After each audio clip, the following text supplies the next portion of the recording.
I'm not going to win any friends with what I'm about to say, but I really hate Star Wars. And not just Disney Star Wars. I haven't really cared for the entire franchise, um, probably since the 80s. Um, I did not care for the prequels at all. Um, I found them kind of bland and antiseptic, and the characters were just all Johnny One Note and bland. But one thing that I noticed after I saw the prequels is the prequels kind of retroactively infected the way that I saw the original trilogy. And what I mean by that is,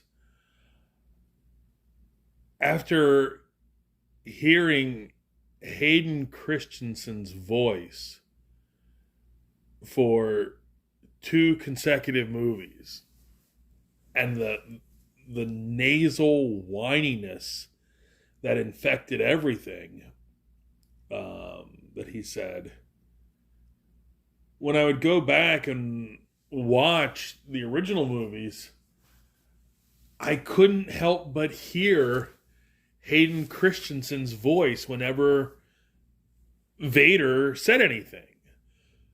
I just, my ears were hearing James Earl Jones, but my brain was hearing Hayden Christensen. So, where are those plans? We must get those plans back. Became in my, where are those plans? We must get those plans back. I find your lack of faith disturbing. You see what I'm saying? Which then made me kind of look at the original trilogy. And I've said since that the entire Star Wars franchise is a 9-film franchise or whatever it is, pretty much held aloft by one good film and one great film. I think Star Wars is a good film. I think Empire Strikes Back is a great film. I think Return of the Jedi is a friggin' mess. And then everything after that just sucked. So where I'm going with this is that the prequels, I had such a reaction to the prequels that, like I say, it retroactively affected the way I looked at the original trilogy. I've had a similar experience in comics. I grew up reading comics. My earliest memory of reading a comic book that I can, point to on a calendar would be the summer of 1980, when my parents were going out for the evening, and they deemed me at 10. Remember, this is the late 70s going into the 80s. They deemed me at 10 to be old enough to watch myself. I was pretty much a latchkey kid at that point. It wasn't like 2024. And so they went out for the evening. They left me. All I remember for a fact is that I had a gigantic can of those Planters cheese balls and a copy of the Legion of Superheroes. I can't tell you the number right now, but it's got Validus fighting Mon-El on the cover. I've been with comics now, whatever 1980 to 2024 is. What is that? 44 years. And I love these characters. I was a senior in high school, grooving on Mike Barron's Flash and Wild Dog and Amazing Man. We all, in this crazy mixed up world, we all need a friend like Amazing Man. The Vigilante. got into college. I was a Legion fan since I was a little kid, and got into college is when we had the 5 year gap, and the Legion suddenly became very, very involved and detailed and adult in the best sense of the word. I don't mean like adult the way we say it now, but like mature themes, mature issues.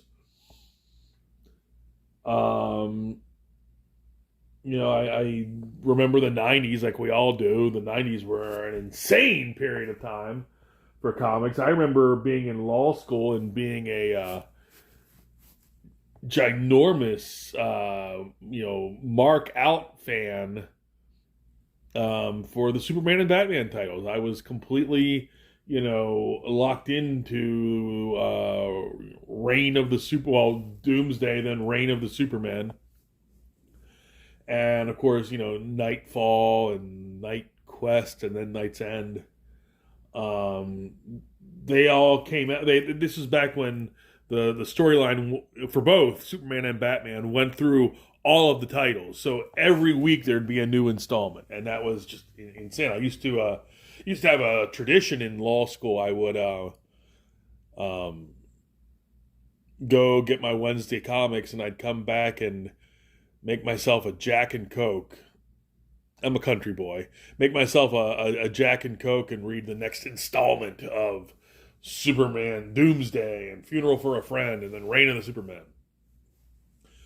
Where I'm going with this is I've got a history of these characters, particularly the DC characters. I mean, I was a Marvel guy too, but DC was where I hung my hat. Seeing me through all these different chapters of my life. I love these characters. And now, modern comics suck so bad and so deeply that they've infected the way I look at the earlier stuff. I love Superman.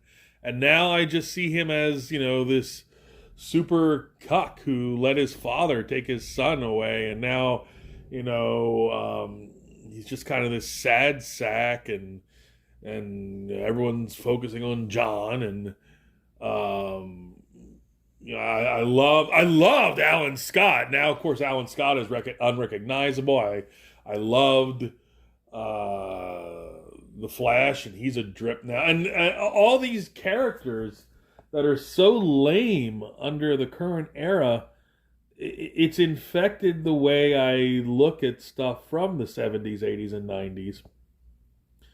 And it's made me question several times, do I even like comics anymore? Do I even, have any regard for these characters at all? And all of that is by way of preamble to say that I had the opportunity to go through Andy Smith's art book, Nice and Tight, the comic book pencil art of Andy Smith. And flipping through this book, I heard James Earl Jones's voice again. Flipping through this book, I remembered why I love these characters. Andy Smith, I think I said this in my last review, Andy Smith was put on this earth to draw superheroes. His superheroes are vibrant. They are larger than life. They pop off the page. They are exactly how muscular you would want and expect superheroes to be. And flipping through this art book was like a magical mystery tour of my past, of the characters that I loved so much. And it was almost like reconnecting with old friends. And not old friends like the sorry sons of bitches you see when you go back to your college, reunion, and this one's bald, and this one's fat, and this one's a recovering alcoholic or a recovering addict or whatever. But it was a way of reconnecting with old friends the way they were in their prime. And I just had the best time. This is the second review I've done in a week on Andy Smith. I reviewed the companion volume, The Art of Andy Smith, last week. That was great. This is great. I like comics again. Um, I'm sure it won't last. This has been Tom Tuttle.